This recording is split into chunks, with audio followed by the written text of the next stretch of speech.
Yeah, like I appreciate Coach. I don't know exactly what he said, but I didn't need anyone to come to my back. I hold myself to a high standard, and I know I didn't perform and do what I needed to do in that series personally.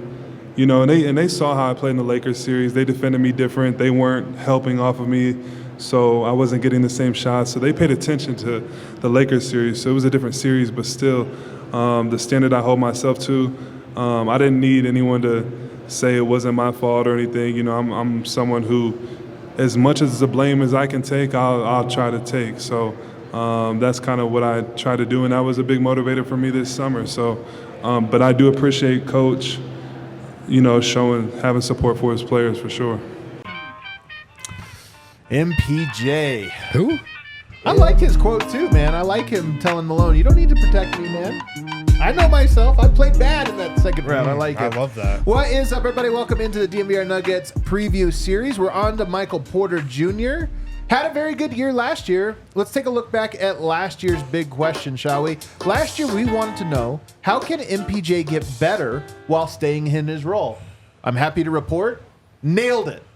Aced that That's one. exactly what he did, right? That's the story of Michael Porter Jr.'s season, or Yeah. one of them. Last year is that he got better without stepping outside the lines. I feel like that's a really, really nice one. But this year's big question kind of changes things because it's about him changing his role. Oh, no. Oh, no. Will he play more power forward this season? It was talked about a lot at Media Day and through training camp. Vote. That's a big question. Do you think he will or should play more power forward? Yeah, I think he will one way or another, whether it's him staggering with the bench, which many people, look at me, I'm included, many people are saying On both sides. that makes more sense with this current rotation, right, than Jamal Murray. The flip side of that is you could maybe mess around and send Aaron Gordon to the bench, and then it's Porter at the 4 alongside Jokic. This isn't a massive departure in role. Porter has done it before. I think what it really does is just get him more good shots in the corner. So I think he should, and I think maybe that's part of, hopefully the added muscle helps. We overstate this a lot in training camp, but Porter has added muscle. Maybe he plays more 4. I think he should. I think he will, partly because he played so little for last season. More is that it really was like, any- what is going on? Yeah. Like there's no scenario where he shouldn't play more power forward. Yeah. Yeah, I think he's going to play a lot more power forward because I think that they are going to try to go through with him as the stagger. When you take Aaron Gordon out, you'll be able to just throw him into that. You're going to play a lot more Peyton Watson minutes. He's going to be at the 3, I would assume. Yeah. So he just naturally is going to play a lot more. But also the idea that they looked at something and said something has to change. Like, I think that that's something that they're going to just purposely try to do. So I think there's going to be a lot more for him defending 4s, and then 4s defending him. I think that opens up the offense in different ways as well. Michael Porter is a 4 on almost any team. I mean, it's nice that you have Aaron Gordon, that Porter can play the 3 and stretch the corners. But I think you really break a team's back in a Jokic system when you can move him to power forward, because he is as good a shooter as you're going to find at that spot. And that really opens up the paint. The difference I have from what I think all of you guys are saying is I'm not sure that the power forward minutes are going to come alongside the bench. I actually think there's a world where they come alongside Nikola Jokic more, and the stagger is more Aaron Gordon with that second unit. Maybe Murray and Gordon with that second unit, but Michael Porter at 4 alongside Jokic and Russell Westbrook. If you talk about how do we make this work for Russell Westbrook, you give him Jokic and you give him a power forward, a center and power forward defensively that's always out of the paint. Russell Westbrook should feast. I think that's part of the plan, and I think that is one reason I think he's going to have a very, very good season. Another reason I think he's going to have a good season is, well, he had a good season last year.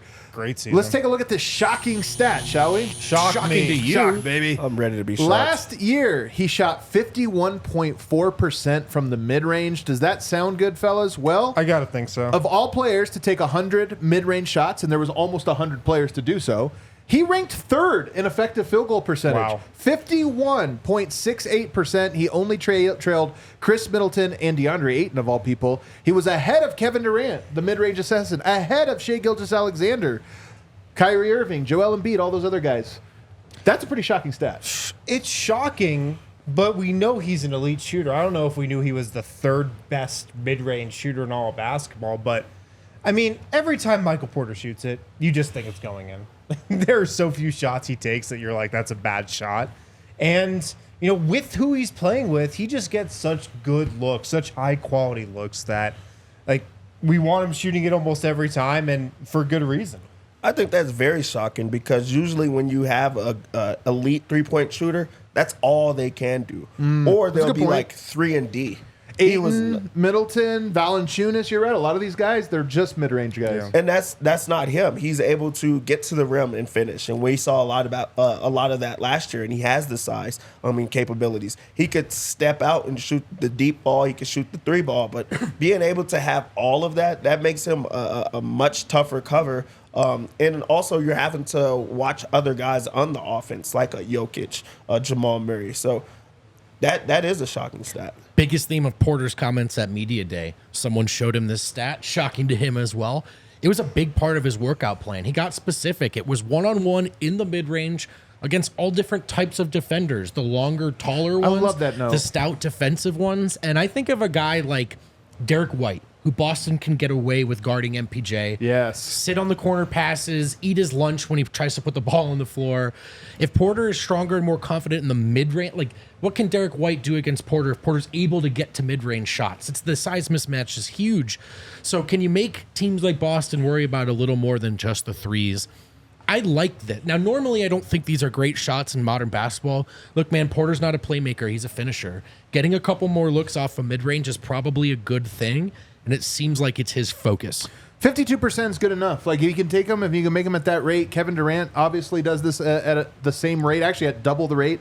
I think he's actually going to up his mid-range field goal percentage this year. Based on some of the stuff he's been saying, I think he ups it, and I'm for it. I think it's another wrinkle. When you talk about KCP's offense coming out, one thing is maybe there's more opportunity for him to be more aggressive on that one dribble, get to the foul line, elevate. Yep. It's a good shot, and more importantly, come playoff time, when teams are really trying to run you off the three-point line, protect the paint, you've got Murray, you've got Jokic, and if you got MPJ as another go-to option in the mid-range, that's how you break the defense teams are going to be designing to go out in the playoffs. So I like it. We like it. Let's hear what Tim Leggs has to say about arguably the prettiest jump shot in the game.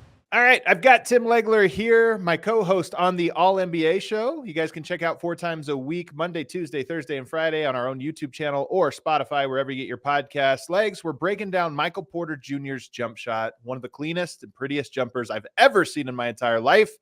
What do you see when you look at his jumper? Yeah, I see a couple things. I think he, first of all, has perfect mechanics in terms of the way he finishes it. I mean, his finish with his wrist, elbow locking at the same time on the snap down, it comes off his fingertips beautifully, consistently, every single time. There's not a lot I can break down there. He's interesting in that he takes a big, broad jump forward when he shoots the ball. That's when he's most comfortable. He likes to go up. He jumps really high on his jump shot, which, again, is very hard to be consistent when you jump that high in your jumper because when you jump a lot, you can mistime your release point, as opposed to guys that jump maybe 6-8 inches or it's closer to the ground. It's way easier to time your release to be more consistent that way. So it's a credit to him that he's that good of a shooter when he jumps that high and jumps forward. He usually lands 2 to 3 feet forward from where he shoots the ball, which is interesting. It's another thing that I wouldn't teach someone to do. It's harder, I think, to do that and finish that way, but it's obviously something he's really comfortable doing. The most important thing for him to know is that he finishes his shot when he comes off his fingertips, his wrist placement, his elbow, the angle extension of his arm. It's literally textbook. That's how you would teach any shooter to shoot a basketball. It's a really beautiful thing to watch. It's funny you say the height thing. He has the second highest release point of anyone in the NBA, second only to Victor Wembanyama, which I guess makes sense, right, with that high release point. But yeah, MPJ, one of the all-time great shooters and great shooting forms. I like it. Agree to disagree. Pure. You know better than Legs, of course. Let's play a little closest to the pin, shall we, boys? Closest to the pin. And what are we asking? Points per game. Wow. This one's so interesting. Michael Porter once averaged 19 points a game. That was all the way back in 2020, 2021. But since then, 10 points, 17 and a half, 16 and a half. Dev, how many points per game does he average this year? 18.5. That's up. It's not his highest, but it's up. Yeah, I don't think that he's going to be able to. I just feel like this is going to be the Jamal year. The year of Jamal. A lot of people have been saying are that. saying that. We already know what Jokic is. I think that this is just where he hovers. I do think that there's going to be more 3-point, opportunities for him, and he said that he is going to be intentional in that. But I just don't see him like just stepping up and scoring a ton more. But there will be some eruption nights. I'm going to go around there. I like what you're thinking, Dev. I'll go 18.8 points per game. I think he's going to score more. I think he's going to have more opportunities, whether it's playing alongside the bench, whether it's playing alongside the starters at the 4. That's his best position, I feel like. Like, whenever he plays the 4, we say on the postgame show, that's his best position. So I think we'll see him more there. And, last year, he actually shot it worse from 3 than I think we expected him to. Yeah. So I could see him shooting it even better from 3 this year. You know what he did last year that people forget? Played through a grade 3 ankle sprain to start the season. That's right. And His own grading scale. the offseason prior to that, after winning, after winning a title, as he spoke on a podcast about how he considered retirement. This year he talked about not having to play catch up in his offseason. Yes. And I wonder how much that can manifest in a really, really good Porter season. It's really hard to have 3 20-point per game scorers on the same team. is. I'm not going to get that bold. I will say 19.3. 19.3. Book it. There you go. I like it. I'm going to take 19.1 here. Slightly less bold than you, but here's my rationale. Last season, his high was 34. He had 4 games with 30 points. I bet you he has 8, 9, 10 30-point games this year. I just think he has it in him, a little more confidence. If you go to the other end of the spectrum, he had 14 games with under 10 points, 9 points or fewer. I just think those games are gone. I don't think we're getting a lot of those anymore this season. I think he's consistently going to be in the 15 to 25 range with higher peaks and fewer floors, and that comes out to 19.1, which is just barely above his career average. And I think that's how it goes down. That wasn't bold enough, though. Let's get even more bold with our bold predictions. Who wants to go first? Who's feeling bold today? I'll go first. So I know this kind of goes away from the last point, but I do think that we need a lot more Mike type moments. Oh, I want it so think bad. that there's going to be one Mike moment that we have. That's going to be a career best. I think he erupts for a 45-point game this year. Wow. 45. Career best, Mike. Oh, man, it's going to be so much Mike. So we're going to be here. Here's the This thing. is going to be on the road. And it's going to be saying Mike all around When, the bar. how many minutes are on the game when he has his 45th point?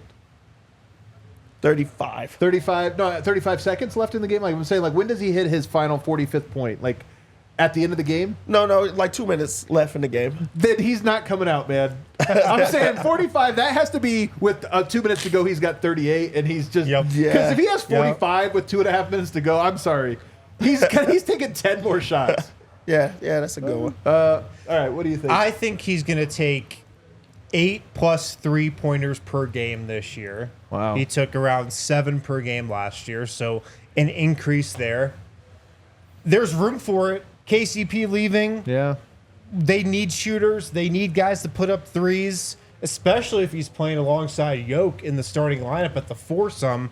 Like, that's a great spot to stretch the floor. There's room for it to happen, and I just got to think that, like, Michael Porter taking 1 more 3 per game, that's not too much to ask, and I feel like it's just going to help the Nuggets so much. How many players took 8 a game last year? I'm looking it up right I think now. more than you think. It was 16 players, so almost one every other team. I could see it. Yeah.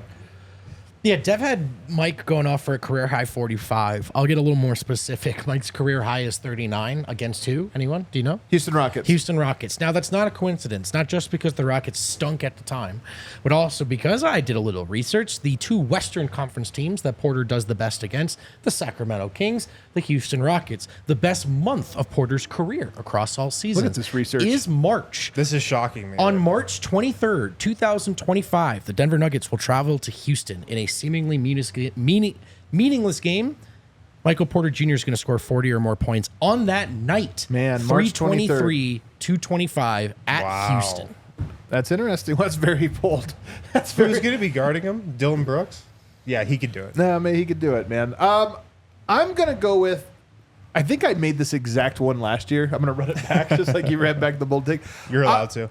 He's going to have a game with 10 made threes. Love it. Okay. 10 made. It's crazy how many guys do this and never a nugget. This year, that breaks. He has a game with at least 10. I wouldn't be surprised if he had 2. What's the date it's going to be on? I can't do that. can- well, Bold, man. you should have done more. on. You Can I should've- give you a month? I'll Come give you a on. month. Well, hang on. He plays Sacramento in March as well. You want that one? I'm not doing it. I'm going early. I think it happens in November. I think Okay. we get this one November. early, boys.